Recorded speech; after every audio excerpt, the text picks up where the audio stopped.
Salutare tuturor! Aveți o boltă de viță de vie care nu mai produce struguri la fel ca în anii trecuți?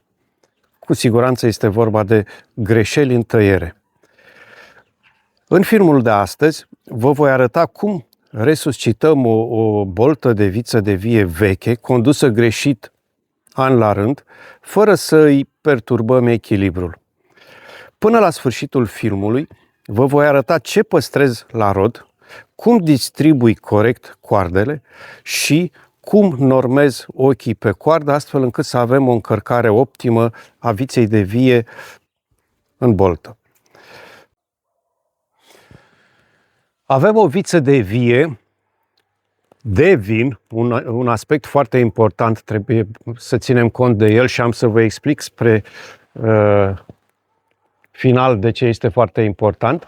O viță de vie care a fost condusă în mod vertical, cu o încărcare suficient de mare de brațe pe butuc și care a fost tăiată în mod clasic la corzi lungi cu cepi de doi ochi.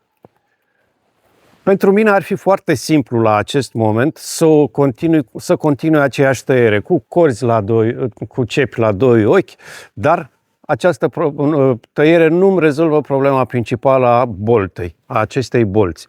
Care de fapt este problema principală? Problema principală este faptul că avem o degarnisire foarte mare în partea de jos și mediană, rodul este ridicat sus, umbrire foarte mare, lucru care îmi conduce la putregai. Și cel mai important lucru este scăderea recoltei de la un an la altul. Voi face în felul următor. Din cele 5 brațe pe care le are acest butuc, voi păstra 2, maxim 3. Apoi îmi voi alege corzile de rod de dimensiunea unui creion, să aibă grosimea unui creion, pe care mi le voi conduce astfel încât să elimin aglomerația și în egală măsură să-mi conduc recolta pe 2 paliere, poate 3, vedem cum iese. Rămâneți alături de mine, vă voi arăta în continuare practic și vom discuta pe măsură ce voi face tăierile. Primul rând elimin uscătura și tot ce este inutil.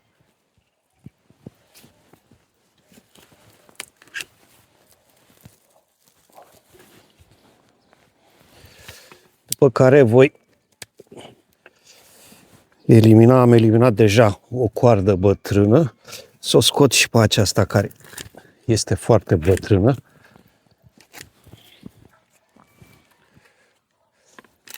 Deci am păstrat 2 brațe și o să-l scot și pe acesta de aici, care iarăși este bătrân. Am rămas cu 3 brațe pe care le voi conduce acum corzile de rod.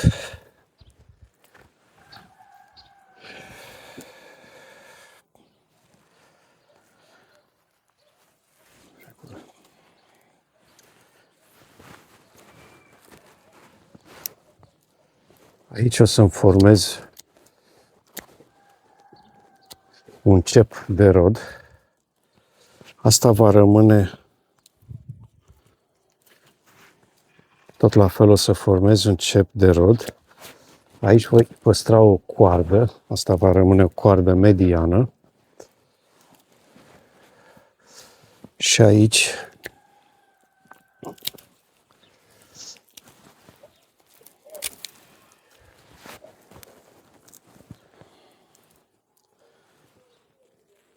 voi păstra tot la fel o cordiță de rod de 4 ochi.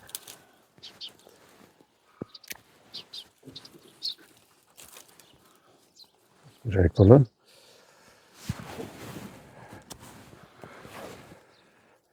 Trebuie să am grijă corzile care le păstrez să aibă grosimea unui creion. Cam așa cum este asta. Aici îmi voi păstra un cep de un ochi.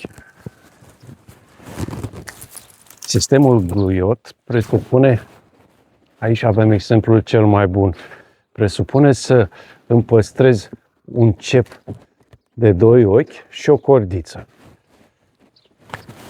Cordița va asigura rodul anul acesta, iar pentru anul viitor voi scoate o cordiță din cepul lăsat în spate și elimin cordița care am avut-o ca și rod pentru anul acesta.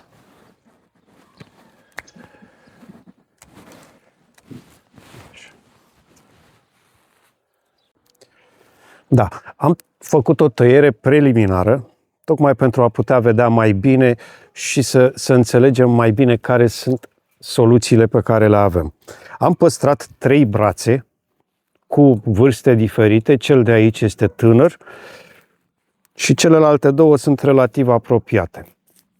Pe fiecare braț am încercat să aduc rodul cât mai jos, să reduc dezvoltarea apicală. Dezvoltarea apicală presupune să nu las prea multă coardă de vie în partea de sus, astfel încât vița să împompeze sevă și dezvoltarea să o am în sus.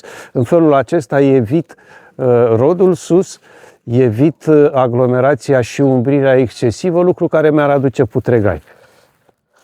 Deci, ce am obținut? Am obținut 3 brațe cu dezvoltare mediană bună, care îmi va permite ca în anul următor să construiesc pe zona mediană, să construiesc 2 coarde sănătoase de unde să reconfigurez și în partea de sus am obținut iarăși 1, 2, 3 coarde de rod, fiecare cu 4-6 ochi, chiar mai mult, cea de acolo are mai mult, și am mai păstrat și în zona de sus câte o coardă pe fiecare braț.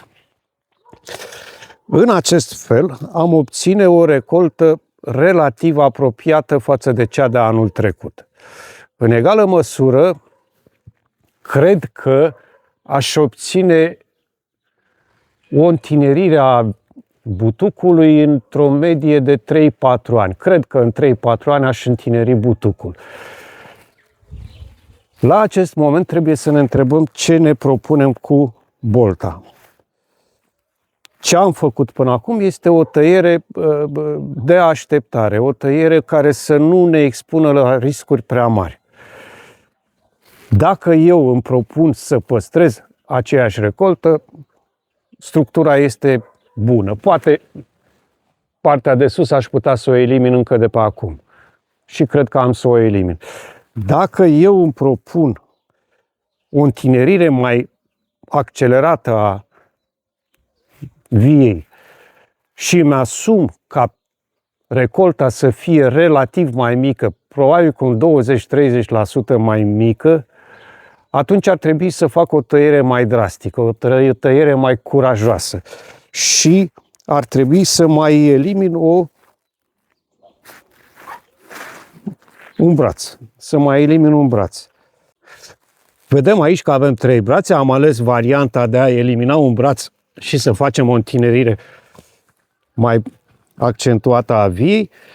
L-am eliminat pe cel din mijloc și o să merg în sus cu redus butucul. Așa. Mai departe, voi elimina partea superioară a butucului pentru a asigura o luminare cât mai bună și am ajuns la formula în care am 2 brațe cu 5 corzi de rod. Asta înseamnă că pe fiecare braț trebuie să îmi păstrez 4-6 ochi de rod. la 5 brațe cu 4-6 ochi, într-un calcul avem 25, aproximativ 30 de ochi normare pe butuc. O normare ideală pentru un butuc de viță de vie de vin.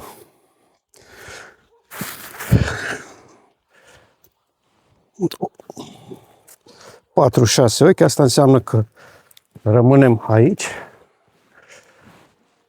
4 ochi. 3, 4.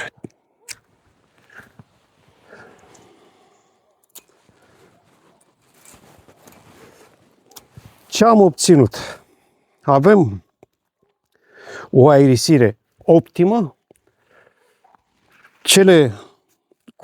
Corzile laterale îmi vor asigura o perspectivă de coardă viguroasă, de pe care pentru anul următor pot să construiesc un schelet viguros al butucului, iar în partea superioară voi asigura de asemenea o creștere viguroasă, evit aglomerația care să-mi dea putregai și voi ține rodul cât se poate de jos.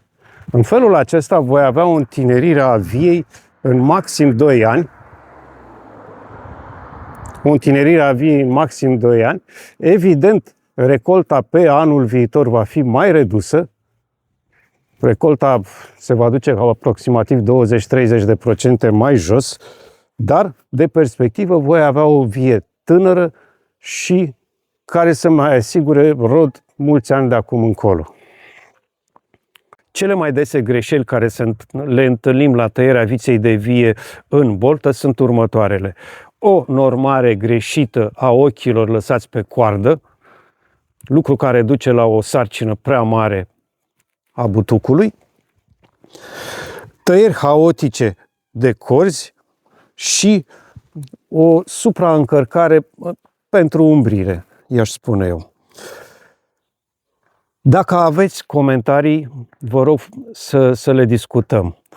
În situația în care aveți alte opinii, haideți să discutăm pe ele, le comentăm împreună și să obținem varianta optimă pentru problemele pe care ni le propunem.